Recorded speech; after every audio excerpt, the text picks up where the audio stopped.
Hey everybody, I'm Zach. And I'm Jesse, and you're watching the Patreon bonus stories. Hey, before we get into the show, I wanted to talk about a little something that we set up for you guys on the Investor Club. And if you're not on the Investor Club, maybe you want to check this out. We challenged each other the other day. We did. You know, it's kind of funny talking about, investments and stuff like that. It's hard to compete with people because you're investing different amounts of money and Different time frames. I invested in Tesla when you weren't even allowed to buy stocks. Right. It's like, well, thanks. That's real great. So we decided we'd have a level playing field competition with no stakes. Right. We looked into, how can we paper trade? So for people who've never paper traded before, it's essentially pretending to buy and sell stocks with pretend money. Right. It's kind of, people do this all the time with sports, right? With fantasy sports, they'll do like, I'll set up my fantasy team, you set up your fantasy team, then we'll see who wins. You're doing the same thing here with stocks. We did this on Investopedia. Now, there might be better platforms, and that's what we're hoping you guys will find because it's not the best platform, to be honest. It seems like it was written in 2010. Right. And never updated once, Right. which, adds some stability, but also it's missing a bunch of features. Right. So we decided to give ourselves $10,000 of play money each and a deadline of, what did we say? June 1st or something? Yeah, that'll be for the patrons. Right. But did we have a deadline for us? It was like 45 days. It was not a long Right. time. So we both invested on the same day, and you can go check out our portfolios. I think we're really neck and neck right now. You did something crazy. You started investing like in hydrogen? Well, you got the jump on me. You started investing in all these companies, and I was like, well, what if I invest in the polar opposite? So yeah, I just basically went on CNBC and was like, oh, what are you going to tell me to invest in? So I was like, oh, what's the eighth best hydrogen stock? Oh, it's Nikola. Interesting. It's down. Then after we did that for a couple of days, we're like, well, this is too much fun. We should open it up to everyone. So we Yes. started a second competition that all of you in the Investor Club can join so that we can find out who's the best. And we decided to put little stakes there. Yeah, so we're going to put all the details of how you can join on Patreon. So head over to patreon.com/nowyouknow. And if you are at the $10 level or above, you're going to see the information of how you can get into our thing. Now, the winner. Yeah, so this competition will go until June 1st. Yes. And the winner will get a $100 gift card to EcoWare. So Bragging rights, sweeten the deal. A lot of people are new to investing, and I think that the thing is with investing, it's really hard when it's just your money. You kind of put the money in, and then you're every day it's like, what did Tesla do? What did Tesla do? And you're just looking at what's the number? Because I know this. I don't own dozens and dozens of Tesla shares. I own I think I own 6 before the split. So I'm just like, what's it? It's nice to have a bunch of play money that you don't care about, and you can just be like, put that in there, put this in there. And you get to feel what it's like to do lots and lots of trading, even if that's not what you think is like the best, solution. So much of investing is psychology. Yeah. I mean, I would even argue that most of it is psychology. And I see it every day, around the shop, so to speak. Mm-hmm. We'll all talk about it at lunch and stuff. And everyone's looking at their phones to see what the stock's doing. And everyone's, oh my God, it's down. And like you just said.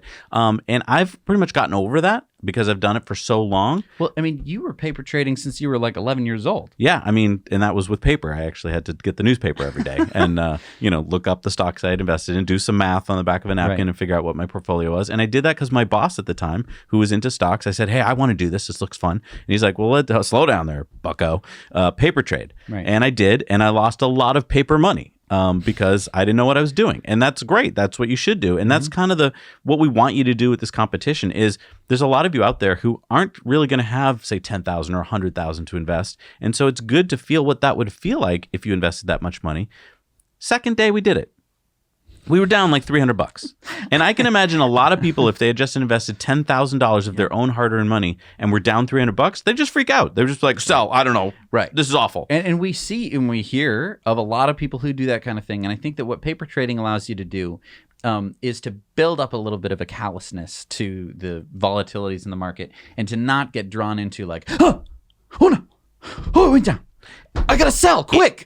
You're selling at a loss. Like, that doesn't make any sense. It also teaches you a really valuable lesson, which is, why did we invest that day? That was because we just decided this is the day to invest. It was not a good day to invest. In fact, the second day, I was doing better than you because I just hadn't invested all of my money yet. Right. And there were a couple down days. It was a couple down days on the market, and yeah, if it really does teach you, you're like, oh, okay, I have my money, I'm going to invest. This is such a common problem nowadays. You get your paycheck on Friday, right? And there's this feeling of FOMO. It's like, well, I got to get into the market. Everyone's making money but me. Right. So you just invest on Friday because you got your money on Friday. Right. Or you got some money from somebody in your family left you some money, whatever.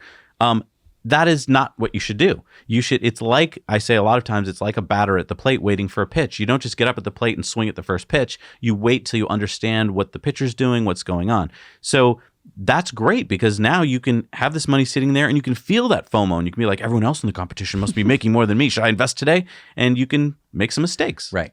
And in order to, have an end to this competition, we're doing 45 days for this first one. I think that we're going to have lots more competitions. We just didn't want to make a bunch of Investopedia challenges and then realize that there's some huge flaw in Investopedia. So if you have other platforms, we're definitely interested in looking into them. We looked into Rapunzel, but that had problems. It meant that we couldn't have a game. It's cool that Investopedia allows us to have a little private game where we can all be competing with each other. And I think the other problem with Investopedia is, I'm not sure if they'll be able to invest in things like Nouveau Monde Graphite, because it's over the counters and other and markets. Those are fun, especially in short-term plays where you want to make a lot of money fast. Those usually can make money fast if you invest right. So, it has its problems, but I'm sure some of you will point out something better. I hope there's something better out there. I can't believe Investopedia is the only thing out there. Right. And it'll be interesting to see different people's strategies and if they pay off or if they don't. And, I know that. And we might find some savants out there who are like gurus at this. And if so, we can follow you. Absolutely. So anyway, that was a whole big long conversation. All right, well, let's get some juicy news, right? So last week it was headline news: Tesla vehicle crashes into semi-tractor trailer truck in Detroit. And now the headlines are running that NHTSA is going to be investigating this. So we did some digging and we found this. New questions tonight surrounding the crash of a Tesla in Detroit. It comes as the National Highway Traffic Safety Administration has launched an investigation over the possible role of Tesla's autopilot system. Police now say the driver admitted he was in control of the car when it slammed into a semi-truck at Fort and Waterman in southwest Detroit. Let's get to Victor Williams. And Victor, that still isn't stopping the feds from looking into this. Yes, that is absolutely correct, Kimberly. We know that this investigation is going to continue, even though DPD has already pointed their finger at the driver of the vehicle. It appears that speed was a major factor in the collision.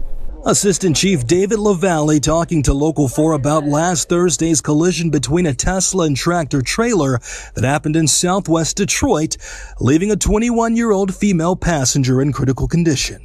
All the indications that we have at this point are that the vehicle was not in autopilot mode, that the driver was in control of the vehicle at the time of the crash. Regardless of the preliminary information given today, later on this week, investigators from DPD will be meeting up with officials from the National Highway Traffic Safety Administration and other agencies to look for clues that may still be under the hood.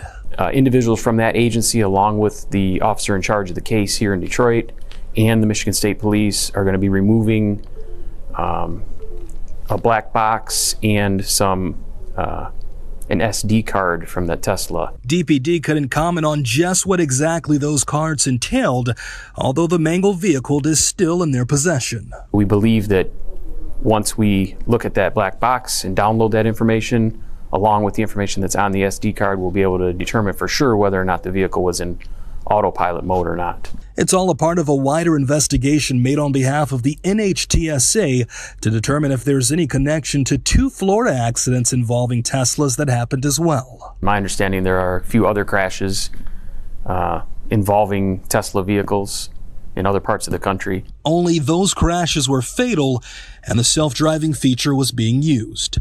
As of right now, 100% of the blame is being placed on the person who was behind the wheel. They did review that and authorize charges today, charging the driver with reckless driving causing serious injury. And we're told that the driver is going to be taken back into custody. So in the meantime, we'll be looking forward to seeing the results of the investigation for sure. Victor Williams, Local 4. Victor, do we know how the passenger, how's she doing today? Still fighting for her life. Unfortunately, I was able to speak to some of her family members, and they're telling me that she's dealing with brain bleeding and she has some major back issues. So if anyone wants to help her out, we've included links on our website to their GoFundMe. Okay, Victor, thanks. So there's enough evidence that this accident was entirely the driver's fault. So let's just, in case you didn't get all the details, 22-year-old driver, 3 o'clock in the morning with a 21-year-old female passenger. Just quickly, off the top of your head, driver's fault? Yes, I think so. Yes. And in fact, they're so sure that that's what he's been charged with. And you don't charge someone with that unless you have more than just like hearsay. Right. So probably they already know this information. There was a lot of talk in this article about the black box. You don't need the black box because Tesla has that information most likely. Right. And so I'll bet, this is what I'm going to bet, is that Tesla said to them, we have the data, here it is. This person was driving on their own accord. It was not an autopilot. And what I think is really crappy here is, does the media talk about that both people in the car survived a horrific crash? No. Does the media run a follow-up story that Tesla was not to blame for the crash? No. We had to go to local Detroit news to find this. And again, can I just talk about local news? They do such a good job most of the time, at least with Tesla stories. I don't know how they do this because it's something that most people have not heard of. I don't know.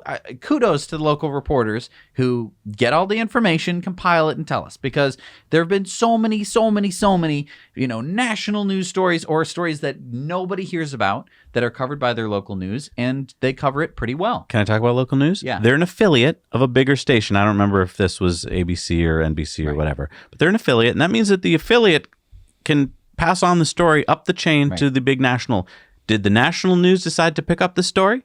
No. Why? Because they just want to cast doubt on Tesla and get eyeballs. Telling the second part of the story that a guy drove into a truck, well, who cares? Right. He could have done that in any car. Right. So here's my other question. What if autopilot was running in the car? You know what would have happened? There would have been no story because very, very probably this would never have happened. There wouldn't have been any speeding because the car wouldn't let you, and it would have seen the truck and probably notified the driver. Now, my other question here is, does NHTSA get involved every time a Subaru hits a truck? Right. I mean, obviously there's the possibility that autopilot was at fault or that it hit the truck. But let me just ask you, that's not the point of autopilot. No. The point of autopilot is not to go to sleep. No. We've talked about this so many freaking times. Yeah. You don't like autopilot. Great. Anyway, I'm over here. You don't know. You're not supposed to do that. In fact, if you do that, anything it does is your fault. Right. I mean, and it does knock you out, exactly. So let's the only reason that this could ever be a problem was if it was in autopilot and you were going, oh no, the steering wheel won't move. Help, I'm going to crash. That would be the only time that this would happen. And it did not happen that way. I can guarantee you that. Yeah. So it's just another annoying, so freaking frustrating. National news headline. Tesla crashes into truck. It's because the guy drove it into a truck, Yeah. and now we know that, and they don't report on And it. you don't even really need to know that the police charged him with reckless driving, which they did. You just need to know 3 o'clock in the morning, 22-year-old driver. I'm 27. Yep. When I was 22, 3 o'clock in the morning. You wouldn't want me on the road at 3 o'clock in the morning. I'm just saying, like, it's so simply obvious. I know. It's just, it's so annoying. Yeah. Let's talk about Lordstown. So picking up from where we left off, let's show a couple videos that show CEO Steve Burns. Because when I heard about Hindenburg's report about the fact that they had 100,000 reservations that weren't really true, and not only were they not really true, but that they paid $30 each for, I could pay $30 each for anything if you want. Reserve this mug. Right, especially for a free something. Like, Right. Hey, you want this thumb drive? Not really. It's free. No. I'll pay you $30. Sure. Deal. Yeah. That's essentially what happened. So I wanted to hear Steve Burns, and let's see what he said. Let's be clear here. The way that you have characterized your pre-orders or reservations in the past, you called these on CNBC serious orders. Now, people would look at this and say, if you have a company that's not putting down a deposit, that doesn't have a fleet, but basically are collecting letters of interest, are those truly serious orders? Well, no, Phil, we've always been very clear, right? These are just what they're intended to be, right? These are non-binding letter intents. They're called pre-orders out in the kind of real world. So always classified them for that, and we have a lot of those pre-orders. I think we have pre-orders directly from fleets. We have pre-orders from people that sell to fleets because that's the way fleets buy. Fleets don't buy in general, they don't buy like consumers buy. They buy through intermediaries. And so all we've done is gone out, gauge interest, because you got a tool to build something like this in an automated fashion. We're going to build one of these every 6 minutes. We kind of have to know how to tool, and you got to know about a year in front of your building. So that's what everybody uses pre-orders for. They are always, by definition, non-binding, no money down, cancelable. I mean, that's the nature of EV startups trying to gauge interest.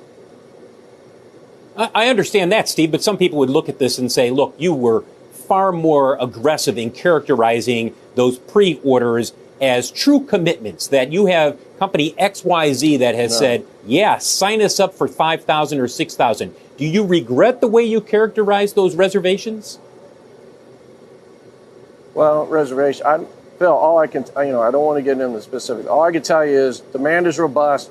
We've never said we had orders. We don't have a product yet. By definition, we can't have orders, right? So when you're early and you're years away from a product, in this case, 1 year, and now we're down to 6 months. So now that we have the betas, we are starting to be able to shore some of that up. But the pre-orders did exactly what they were supposed to do, gauge interest. Nobody knew if fleets would buy an electric pickup truck, right? It was completely unknown science, no data around it. So we queried them. We have very robust interest, and that's just what they are. They're letters of interest. You can't do any more of that in this stage. So I don't think anybody thought that we had actual orders, right? That's just not the nature of this business. Okay. We're going to get to the helmet and the reflective vest in just a second. But what he said wasn't really... that was pretty weak. It was really weak, and the CNBC anchor was not pushing that hard. He wasn't. I mean, he thought it looked like Phil was doing that, but he really wasn't. And the second part was the hat to get your mind onto the ridiculousness of the hat so you wouldn't listen to what he was saying? Well, he kind of wears reflective vests a lot. It's important to be in front of the shell of the truck, which is having no work done to it whatsoever, just to kind of give the impression. And I understand that you want to look legitimate when your company hasn't produced anything, but it's just so bad. Let's go to the second piece. Okay. This is a video compiled by Hindenburg themselves of him talking about the pre-orders that they had. We've already sold. So normally you do not start the sales process until today, when you can drive the vehicle on the stage and people can see it, get a feel for it, drive it, understands its presence, its use case.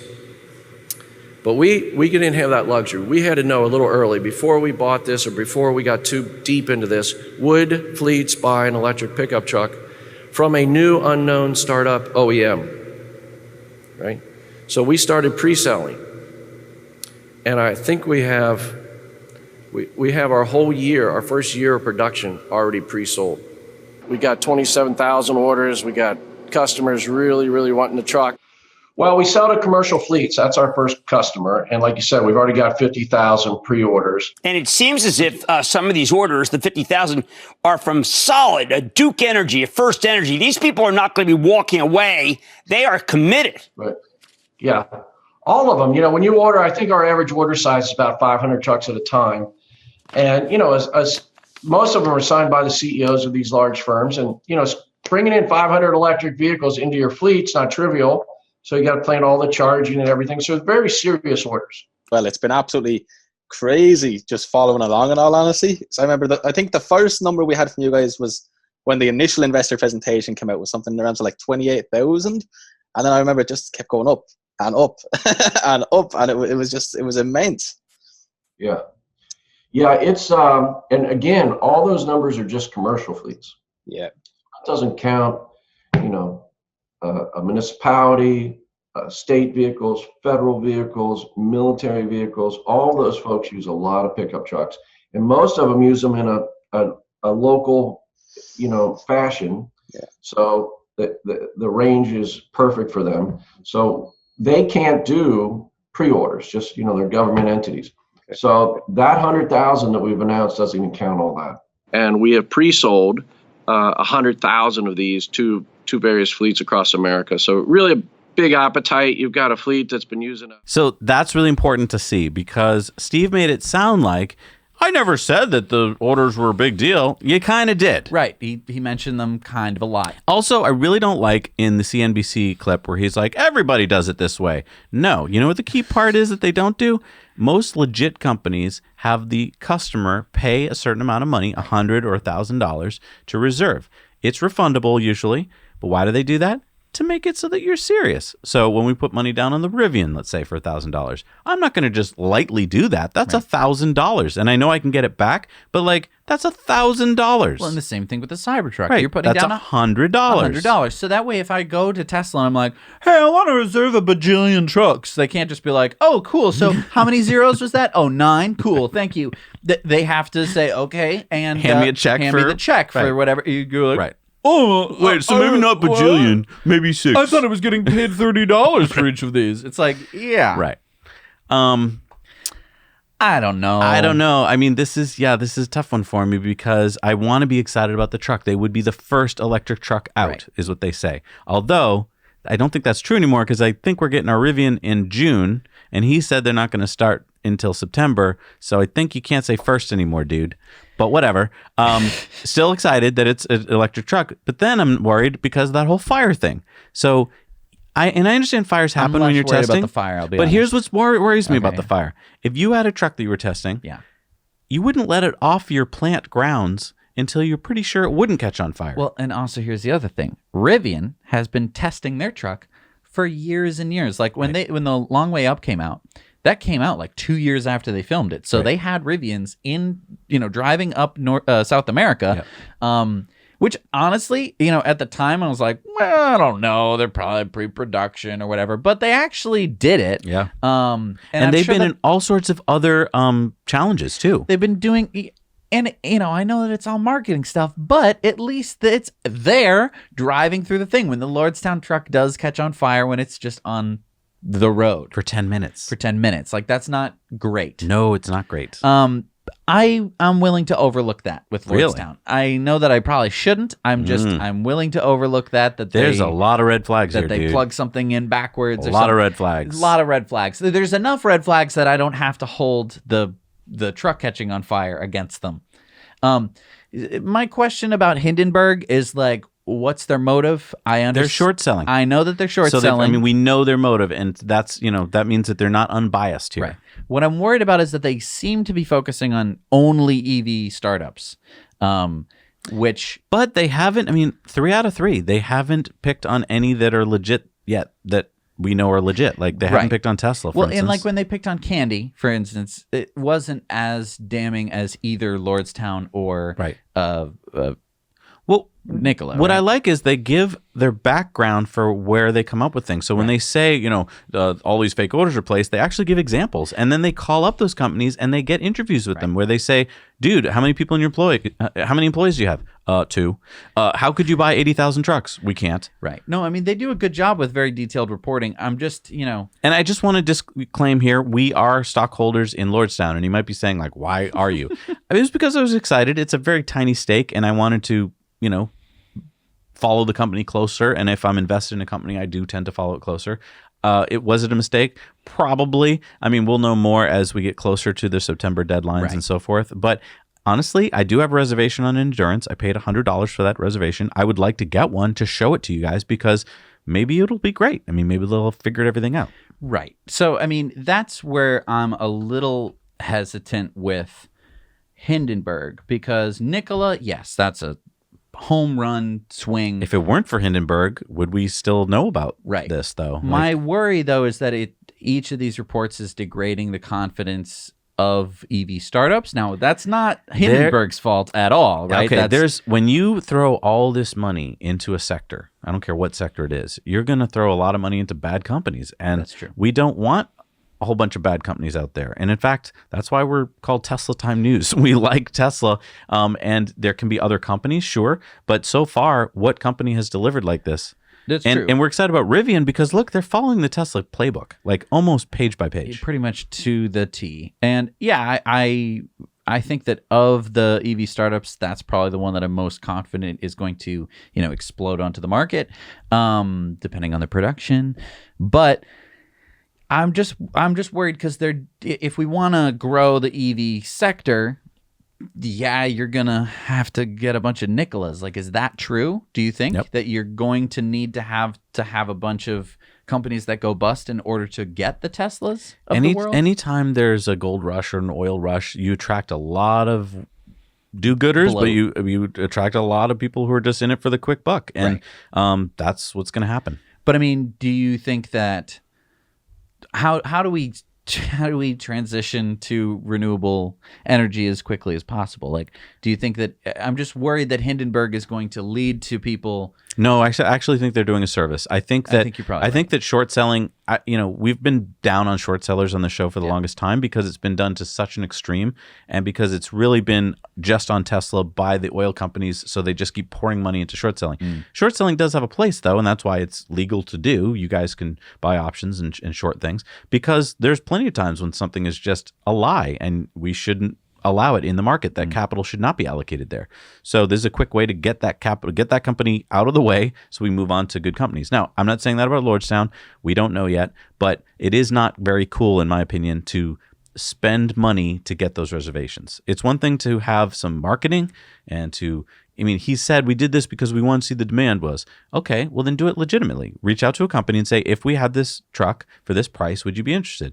And then put some money down. Put some money down. Right. If you're not willing to put some money down, then you're not really interested. Well, so saying that you have 100,000 pre-orders that we paid for, that doesn't mean anything. We put down $100, so I'm interested. So that's a good thing to count.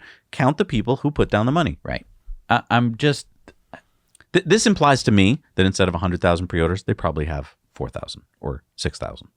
And that's not a bad number, but it's not a big number. Right. And I mean, they have a lot more to prove. Right. I mean, we haven't seen the Lordstown doing anything. And this is a pickup truck. A pickup truck has to do more than a sedan. Right. It has to pull things and haul things and do all that stuff. So it has to be really durable. And this is their first truck. I'm just saying, like, Tesla's first car wasn't great. A pickup truck. It was a sports car that has problems. And sports cars have problems. That's like the whole point. It's built in to have, exactly. Like, the owners know it's going to be in the shop more than it's going to be in their garage. And I mean, so that's why I'm excited again about like the Cybertruck, for example. Made out of stainless steel, made by Tesla, who, as long as the powertrain's good, you're pretty much good with the a pickup truck. Right. That's not to say that they aren't. And always good. $100 deposit if you're interested, and they almost have around 1 million reservations. Right. All right, let's move on to the next story, where you're going to get to see Elon eating a chicken sandwich.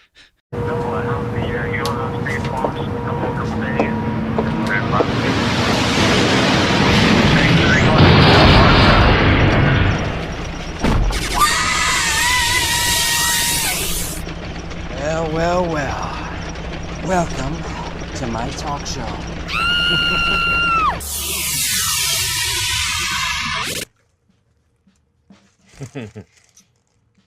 Tasty chicken burger.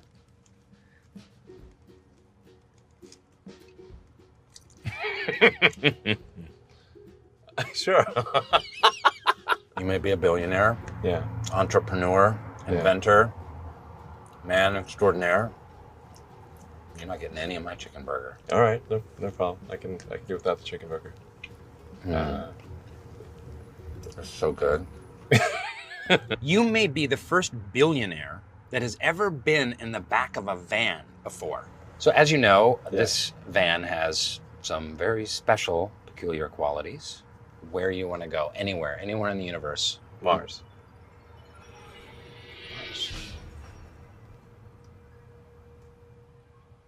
Wow, we're there. Can I borrow $1.3 billion? Just for a month. I'll pay back. All right. What do you do to unplug and relax? I go to Burning Man. That's pretty fun. Did you go to Burning Man? Sure. What do you do there? It's just like a crazy sort of Mad Max meets Vegas meets Alice in Wonderland. Do you put on a hippie wig? No, I usually have some kind of costume. I went as Darth Vader once. You are much smarter than I am. So I just want to say that for the record. I'll tell you what, I'll give you a bite. You give me a Tesla. Sounds like a good deal. Deal? Deal. Shit. Yes! Score! All right, I promised you'd get to see it. Wow. And you got to see it. And I had not seen this, so thank you so much to Owen. For finding this. And if you don't remember, Owen was a student at a local high school. Yep. I wish we had known him a little bit earlier so we could have had him intern here or something, but Yes. he's now in college. He reached out to us about a police chief down in Connecticut. Yep. And because of that, we got to meet Chief Foti and check out his police car, which was awesome. So thank you, Owen, again. And thank you for showing us this clip because I never would have seen it. I don't know where you found it. This was awesome. That was awesome. All right, let's talk about Geely. Geely is a huge auto manufacturer which was founded in the 1980s in China, and they also own Volvo and Polestar. Now, Geely also acquired 10% of Daimler in 2018, which I didn't know till I researched the story. So that's amazing. Now, Geely is establishing a new EV brand called Ling Ling Technologies that will build all of its upcoming EVs on its Sustainable Experience Architecture, or SEAC platform. Geely is also about to launch its Zeekr brand. Zeekr, which will be a low-volume, high-end luxury EV brand on the SEA platform. Now, we know they're pretty serious about this new Zeekr brand because Geely's own founder and chairman, Li Shufu, will personally oversee Zeekr's startup. Zeekr will be opening showrooms in city centers and will start a line of Zeekr clothes and accessories and offer Zeekr customers to become shareholders in the company. So kind of following on the Neo Tesla idea of high-end, low volume, and like, hey, want to buy stock in the company once you own the car? Like, pretty smart in that regards. Yeah. Just interesting to see that I think what we're seeing now is pretty much a copy of what happened in the U.S. In the 70s and 80s when Japanese car companies came onto the scene. And you might be like, Japanese car companies, those are ubiquitous. They're everywhere. But they weren't at the time. If you remember back then, there was Ford, and there was GM, and there was Chrysler. And then all of a sudden there was Datsun, Honda, Nissan. What are these things? I want to push back on that a little bit. Try it. Try me. Japan in the 80s and today, pretty friendly with the United States after... we had been at war with them just 35 years earlier. Yes, and in fact, my grandfather was not happy about this. There was lots of grandfathers out there. He served in the Pacific, and he was like, I'll never buy a Japanese car. But in terms of, at the time, actual political relations between the two countries, well, yes, because diplomatic relations were good. Because they had been, defeated in a war. Yes, but there was a lot of sentiment. I grant you all of this. Okay. Yes, okay, 100%. Sure. The difference to me between China and Japan is the current diplomatic relations between the two countries. I have one word to argue with you. Okay. The word is Walmart. Okay. Go into a Walmart. Find me a product that is not made in China. Very hard to do. There's very few. Fair point. And yet Americans flock to Walmart because they want cheap socks. They do want cheap socks. And they don't seem to care that they're not made in America. That's true. And in fact, I just would argue that Americans don't seem to care as much anymore about the made in America. They buy a Kia or they buy a BMW. They just want a car. And they'll get but they do need to be a little bit tricked into either buying like, I don't know what Kia means, so okay, I guess it's the cheapest, best option, I'll get it. Or they'll be tricked into thinking like, well, I'm buying a GM, forget that it's made in Mexico, I'm buying a GM Chevy Silverado. Well, I'm not arguing that there aren't certain segments of the population that'll just stick to their brands and their brand loyal or their American loyal or whatever, but I'm just saying like, how they enter, like Zeekr is not a good name to capture the U.S. market. There's a lot of dumb names of companies, though, now. Like, yes. I agree that Chinese companies really should ask more Americans about their names first, because we've seen so many e-bikes and e-scooters with dumb names like, what's the one we saw the other day? Dumb name. There's Mac Wheel. And it's like, just because it has the word Mac in it, because like, and plus I don't even... whatever. There's a lot of dumb names. There's a lot of dumb, right? And it's like we want something. What was that other bike that we had? That was just a Serp Max. Yeah, Serp Max. Which we reviewed. SURPMAX. Serp Max. And it was a fine. Right. It was fine. But what I'm saying is if you can get over the Nissan, Datsun, Honda, those names sounded weird at the time. Sure. Now they're just roll off the tongue. But they were named after. How about Hyundai? People and. How about Hyundai? Yeah, that okay. name was weird when it came out. It's still weird. You're right. And it's become a little bit more established. We know that it's a car brand. I mean, so anyway, I'm just saying. Zeekr. I think it'll be cool, hip name soon. I don't know. When the millennials are driving around in their Zeekrs. Consonant. Yo, yo, yo, I'm in my Zeekr. Yeah, could be. I just think that they're going to need price, dude. Price point. Price point, but I also think that they are going to need to have a brand change when they come across. Yeah, they might. It should be called name it after an animal or a place like we do with everything else.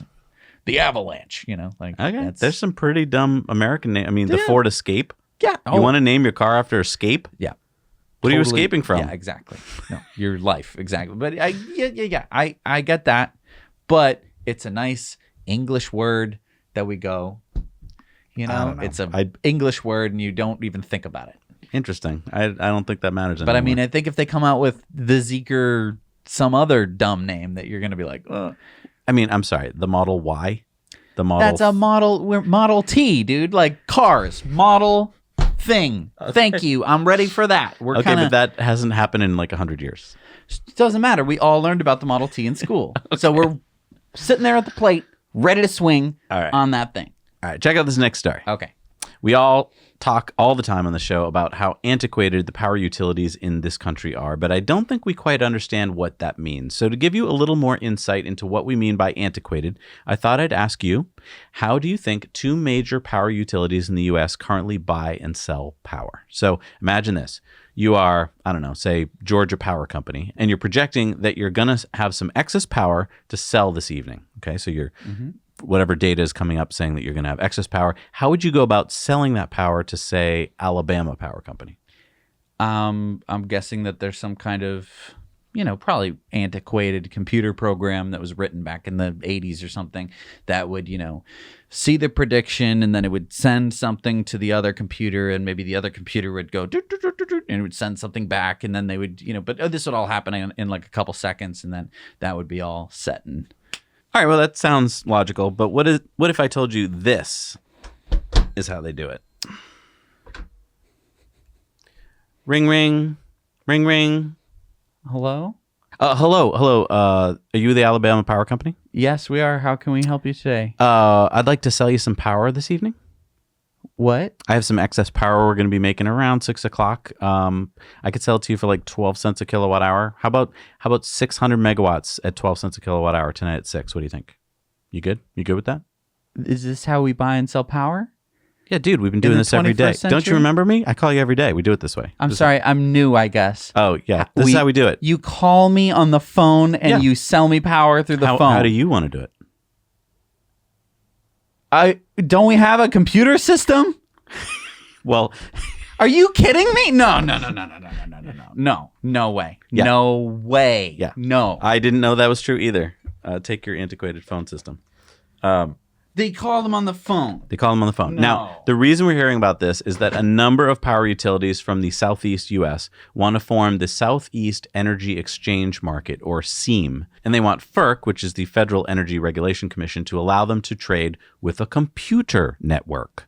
So when I heard that, I was like, yeah, that makes total sense. The problem is, a lot of people say it's not actually a good idea. The Southern Alliance for Clean Energy's Director of Utility Reform, Maggie Schober, she explained the exchange market proposal. So Southeastern utilities, she said, can already buy and sell power from each other. They just have to use an antiquated system to do so. Pick up the phone, call to schedule the purchase. The proposal currently under discussion would be an upgrade to that system, not a move to a full-on market. Utilities would be able to submit a bid to provide or purchase power and have an algorithm automatically match them together. Now, you might hear that and say, well, of course, that makes total sense. It's 2021, right? Why aren't we doing that? But many groups are opposing this plan because they say there is no government oversight, and the $40 million or so in savings would equal less than $1 a year for residential customers.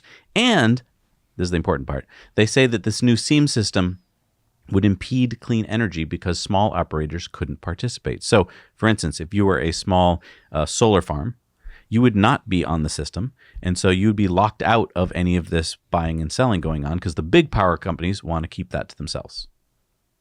Okay. So it's kind of a bad situation. Like, instead of a win-win, we're hearing now that there's a lose-lose. We have an antiquated system. So, like, you're sitting at home right now watching the show, and you're like, I'm sure there's a complicated computer keeping my power on. I mean, I'm not saying it's 1940s, I picture the Simpsons. I picture Homer Simpson. I'm not saying that they're competent, but there's plenty of nice, glowy, blinky buttons around them. There are. Doing the work. There are. But to get that situation going, it's a phone call now. But it's 2021. That's why, I mean, Tesla invented AutoBidder, which is going to be amazing. But that's what I'm saying. Like, what? Okay, I get it. I get that you did the. But here's what you're really upset at. I think it's FERC, the Federal Energy Regulation Commission. They should be regulating this. They should be demanding that all of these companies move into the 21st century. Like, yeah, but it should be like it's not the computer programming that's the problem. It's not that the phone solves any issue. It totally does not. It's just that they're gonna the SIEM thing that they're putting in place or want to put in place doesn't take into account things that it very easily could put into place. Right. They want to lock out the small people, and even you, the homeowner that has solar on the roof, they want to lock you out of that because they put a lot of money into this. And yeah, this shows how corrupt the system is, because FERC basically has just been going along playing the game with whatever the big boys want to do all these years and not trying to make it more energy efficient and efficient for you, the ratepayer. They're just trying to keep the big players happy. But I mean, if we go forward, like, because right now, southeastern United States, not the cleanest grids in the nation, or the world. So I get it. You have a big coal power plant, and you know the train of coal is coming in the afternoon, so that's when you're going to have the big spike in energy or whatever. Mm-hmm. So I get that you can pick up a phone and you can call. When we're talking about solar, and we're talking about batteries, and we're talking about wind, all of this stuff does not have a guy sitting there being able to predict when all of these things are going to happen. So in order to connect it all up together, you need an auto bidder. Mm-hmm. You need something that's going to... And FERC could have demanded this. And if they did, we would now have way more of it, because it would make it so that me as a solar or wind provider would be making more money. Well, and you could do this smarter. Like, all of this could be smarter and better implemented and cleaner. And that is why Tesla is going to clean up when they move into energy more and more, because this system is ripe for disruption. And so the way that they're going to be able to do this is they're going to have auto bidder. Well, first of all, Tesla is going to be a power utility. Right. So they're going to, and it's going to be a virtual power plant. So basically all the solar systems in the area or whatever are going to be on auto bidder. So this one computer basically is going to be able to buy and sell power. Skynet. So, but I mean, is it going to have to make like, hello, Georgia Pacific Power Generation That'll Systems. be its interface. Yeah. I am trying to sell you some power. Would you like to buy Press 1 it? now Yeah. if you'd like to buy. The price will continue to, it is now 86 cents, 84, 89, 83, 82, 81. Press 8 for, like, is that what they're going to do? Because they need to make phone calls? This is the kind of stuff that bursts my brain, because when I read this, I'm like, no, this can't be true. This must be an old news article or something. What is it, Kafka-esque? It is. It's just ridiculous. It is. That you could go to work every day and be like, yeah, this is smart. I think it's because we all just assume there's like 20-somethings and 30-somethings in there now changing things. No, they're not. These are old people running the system the way they've always run it, and they don't want to change anything. Hey, Hank is really good at running the power plant. Just let him do it, okay? Don't change anything. Don't touch the knobs. Yeah. Wow. Let's talk about the story that we were talking about in the main show, which is that Rivian has started their adventure network. Yeah. I'm super excited about it. I do want to put it in perspective. 600 plus charging stations throughout North America is what it will look like, is what it looked like in June of 2018 for Tesla. So that gives you some idea of what that'll look like, but that won't be until 2023 for Rivian. Sure. And I understand they had to wait to start it until revenue starts coming in when they start selling the truck. So I'm good. Well, I'm and good. in the background, you're going to have Electrify America as kind of a... Okay, but I just want to stop for 1 second here. Just 1 second. I'm sorry to put you on pause. Okay. we do the show every week. Okay, we understand all these terms: Electrify America, EVgo, CCS. If you're just getting into electric cars now, which a lot of people are, and they go down to their Ford dealership and they pick up a Mach-E, and they're like, great, where do I plug it in? And it's like, oh, well, I heard Rivian's got a network and Tesla's got a network. This is great. And then they're like, wait, what? You can't plug in there? Or you won't understand the difference between level 2. Right, CCS. And we have all these awful names. CCS, J1772. I'm sorry. I know. I remember the first time I heard it and I was like, oh, so what's like the regular name for it? And they were like, J1772. What? J1772. It's kind of like when I learned organic chemistry and they were like, so here's the name of this molecule. It's 7,2-B methyl X. It's just like, what? And there's like, yeah, there's a bunch of rules and it all works. And then you have the name, you can build the molecule. It's great. But what the heck is it called? Like, how do we speak this? And they're like, well, you could just say CH4N2B. But that's not a product that you have to sell or a service you have to sell to people. So, yes, I totally agree. But the thing here is, I think a lot of people are going to leave these lots after looking for a car and finding out about charging and be very mad at people like Tesla and Rivian because they're going to be like, why did you do it this way? Why are you non-exclusive? I'm sorry. Why are you exclusive? Right. And I think that that's not fair because Tesla, when they first started, were like, hey, we'd love to have a big, wide open charging network. Here's what we need. Really fast charging, 150 kilowatts. Good? Everyone good? To come in and then they were like, 150 kilowatts? What are you, crazy? Right. The Nissan Leaf can only accept 50 kilowatts, and that's only a low state of charge. What are you, nuts? We're not going to go along with that plan. And the Chevy Bolts can only be able to take 50 kilowatts. 50 kilowatts is all we need. Right. We've got EVgo chargers to deal with these damn hippies. Right. We don't need any more of these electrical cars. And that's the problem, is that if Tesla wanted to advance as quickly as they did, they had to just build out their own network. So good on them. The problem has been no one wanted to join them. Now, they've been open. They've been saying for years, Elon's never said that I'm going to keep this to myself. He said, call me up. Have they? No. You know why? Because I can picture this conversation. Rivian says, hey, Tesla, can we rebrand your Tesla chargers to say Rivian Tesla or nothing? And it was like, no, they're our network. No, you can join us if you want. And I'm sure Rivian was like, oh, forget it. We don't want to have Rivians pull in at a Tesla charger. Right. Well, and then people are mad at Tesla for having their own unique plug. And in Europe, it's a better plug, though. Right. Can I just talk about this plug for a second? You can pull out a plug that's basically weighs like 10 pounds, or you can pull out a Tesla plug, which is so slim, so awesome. Yeah. It works for all the different speeds from J772 level 2 all the way up to 300 kilowatts. You do need the adapter. But you're saying... Not in America, you don't. Well, and also you can get the Tesla charging stations. Right. The Tesla, the home chargers, the I'm just saying, wall connectors. Exactly. It all works. It's a beautiful, elegant solution. It's been working now for a decade. Yeah. And yet... we're still like, well, it's Tridemo or CCS. And it still looks good. It still looks good after a decade. I mean, if you look at a Tridemo or even a CCS, you're going to go like, whoa, am I plugging in a spaceship? Yeah, like this is there water going through here? It looks like Star Wars. Like on the Millennium Falcon, there's all these like, like I'm expecting that. Yeah. That is what I would plug my Tridemo into. Yeah. You open the Tridemo port, just like, whoa. Yeah, I know. You better not be eating a sandwich. Stuff's going to fall into it. I can't. I know. It's... I'm just turning down the heat because it's getting hot in here. It's getting hot in here because we're getting hot-headed because I'm so mad about all these charging networks that just...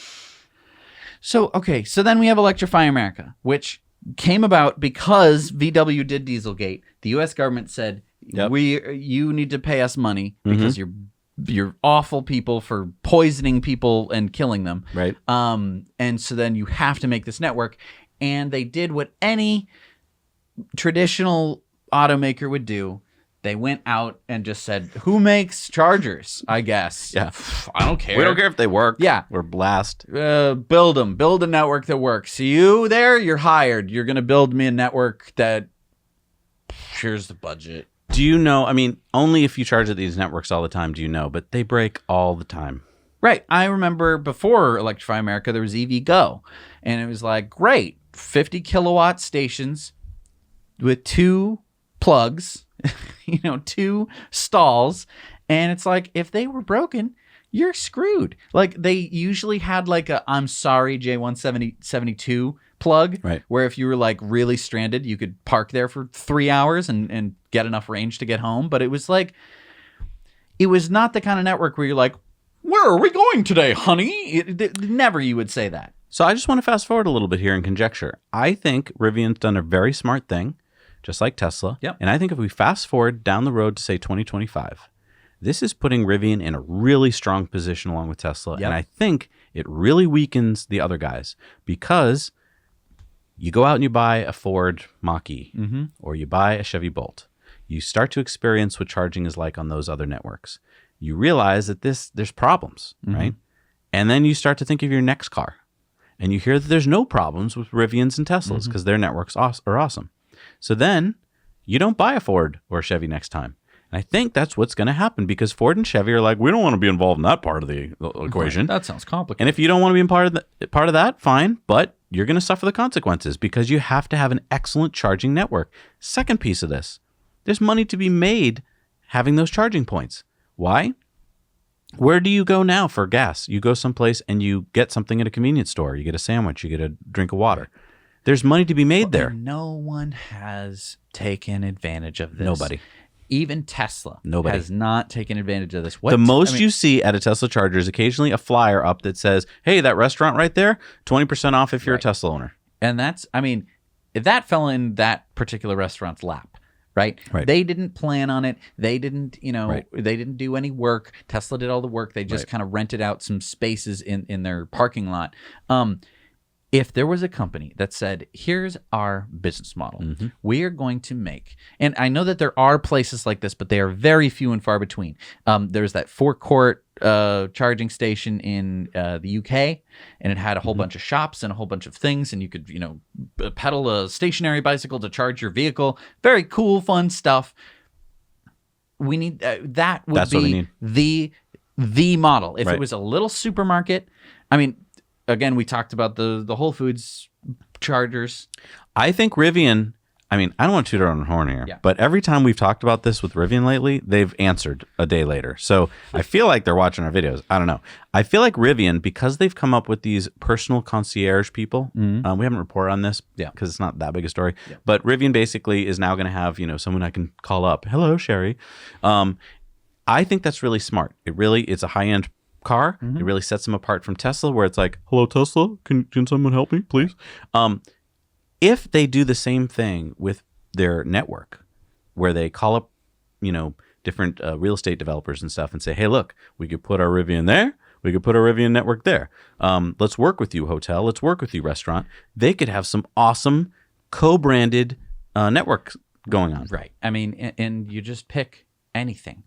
Because when I'm charging, wherever I am, it's either I'm going to stay in the car and I'm going to watch Netflix, or it's like, oh, they have this. Let's go walk through it. And if you're Rivian, you already know your clients very well for this first two trucks. So it's like, put it near an REI. Yeah. Like Patagonia. You got all right, well, we do have here. To park. And it's right next to it. And then have a discount. Like have a thing on your app that's like, oh, we see you're here right now. Here's the special today. Right. Yeah. Buy some camping food here at REI. And exactly. You'll get 20% off. Oh, okay, cool. All right. So your blood pressure is a little high. I'm going to raise it up one more notch.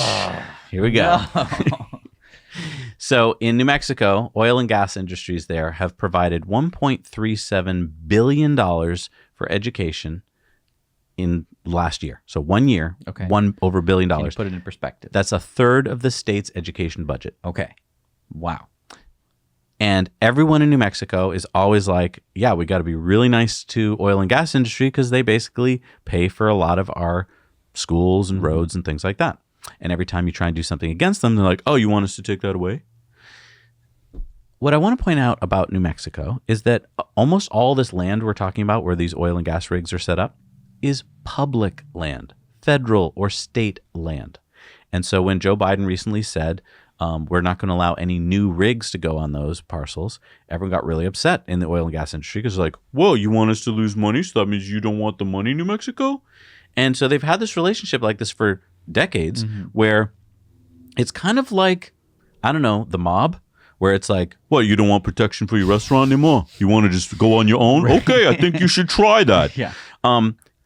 if you don't wean yourself off of oil and gas, how do you think what's going to happen in a bust year? What's going to happen when we finally do entirely get rid of oil and gas? Because it's not going to be there forever. And this is how crazy it is in places like Florida. In Florida, the Senate committee passed this bill, Senate Bill 856, which would prohibit the replacement of gas stations with greener energy options and block the replacement of natural gas at a home energy source. That's Senate Bill 1128. So let me break down those two bills again. First of all, this isn't law yet. This is just the Florida Senate. They've passed these bills that would prohibit you from putting in green replacements at a gas station, like green options, like charging, and would make it so you cannot replace natural gas in your home with another energy source. What the? What? Yeah. I didn't know that. Is that legal? I don't know. Okay, I just, because it's, we hold these truths to be self-evident that all men are created equal, that they are endowed by their creator with unalienable rights, that among these are life, liberty, and the pursuit of happiness, unless you want to replace a gas station or natural gas in a home. That stays, okay? You got it?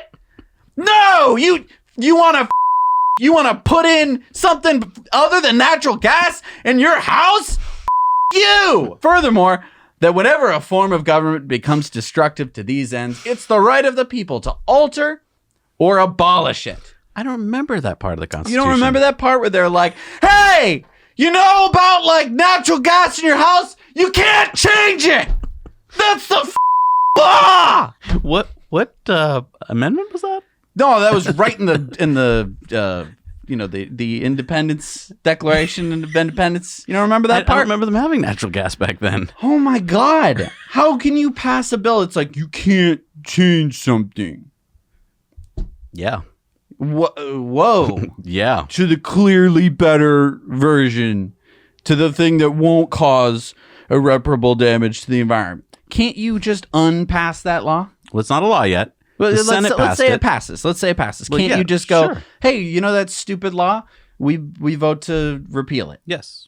Okay. I mean, it's not But it's not for that usually period, easy. So let me just ask how it works. So let's say that you're in your house and you say, gee whiz, I want to not have this gas stove or this gas furnace for my house. Mm-hmm. You're going to go to the store, you're going to buy the electrical thing, and then the police are going to come out and say, freeze!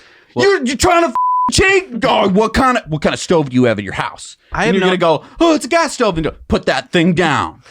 I assume it won't be like that. I assume it will be that the state the state building code wouldn't allow it or something. It's so preposterous. I don't know how they would do it. I don't know how they'd enforce it. It doesn't seem constitutional. Desperate. Right. It's so evil. My and guess, so my desperate. guess is that you do that so that you can say to your oil and gas sponsors, I did all I could, sir. I tried to pass that bill. I don't know. It's crazy. I know it's crazy, but it could pass. I don't know. That's why I need you guys, if you're in Florida, contact your senators and representatives and tell them, hey, I am not interested in this bill. Do not pass it. And maybe. And unelect the people that do.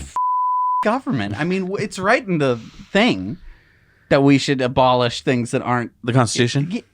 I mean, it's the Declaration of Independence technically, but it's like, yeah, well, if it's clearly corruption, yeah, then what the heck do you? Why do we even get to this point? It's insane. Why is it a bill and why did it get passed by committee? Like who in the world was like walking around? They were like, what? Did you hear about Dave? He changed his gas stove to electric. I want to pass a law to prevent him from doing that. What is up with Dave? I can't believe it. In the privacy of his own home. Don't you know how good this is? I want to have a law that forces you. Yeah, I know. Oh my! That's like a North Korea thing. I know. They'd be like, oh well, in North Korea, screw you. You need to have the television on all the time. Right. But it's just like. Yeah. Maybe that's how it started in North Korea. It's not how it started, but that's how it ended. Well, but I was right about one thing. I got your blood pressure up. Wow, did you do that? Sorry, I shouldn't have done it in that order. There's nothing else. That we've no more sorry, stories. I left you at the wrong place. I'm sorry. So sorry. Okay. I know what will relax me. I'm going to now thank you, the patrons. I'm also going to apologize for yelling. We do have a compressor, so that should have hopefully equalized. Or else you broke someone's ears. I don't know. If I blew out your speakers, I'm very sorry. I'm not going to pay for it. But I do appreciate you supporting us on Patreon. Yeah, I do too. Because we did this show. It allows us to yell and get upset. It wouldn't exist. First of all, I wouldn't have this creative outlet where I could talk to people who... You vented. Yeah, I was able to vent to my friends, because you're my friends, because you clearly know us enough to want to help support us, and that is pretty much the best thing in the world, and I'm just so thankful. We get so many cool stories from you guys every week of, you sharing this information with people changing, people doing things cool, like getting solar or electric cars, and it just like feeds our soul. And honestly, I really do think that's why we do the show. It's like knowing that getting this information out does make a difference. Because if I told you the story about what's going on in Florida and then I knew that didn't matter, but I know that some of you are going to tell other people, write to some people, like do something with it. That's awesome, because that's what we need to do. We need to get off our butts when we get upset about something and change it. And that's why we're here, right? We're only on the planet for a short amount of time. Let's do something with that information, and you guys are doing that, and that's what's so awesome. We're part of a community of people, of doers. Yep. So we're gonna talk to you again next week for the Patreon bonus stories. I want to thank everyone who joined us for the book club and our live streams the other week. It was really enjoyable. I really had a good time talking about it. Yeah. Looking forward to the next one. We're going to be reading the first 3 books of Dune. I just realized that I had only read the first book of Dune. So you still got some time. Stupid. Luckily, it's okay, because the first book of Dune, you're right, is divided into 3 books. So you probably thought, I was like, oh, great. I've already read 3 of them. I'm already ahead. I'm not. So I do have some work to do. We'll see you next week, guys. Now you know.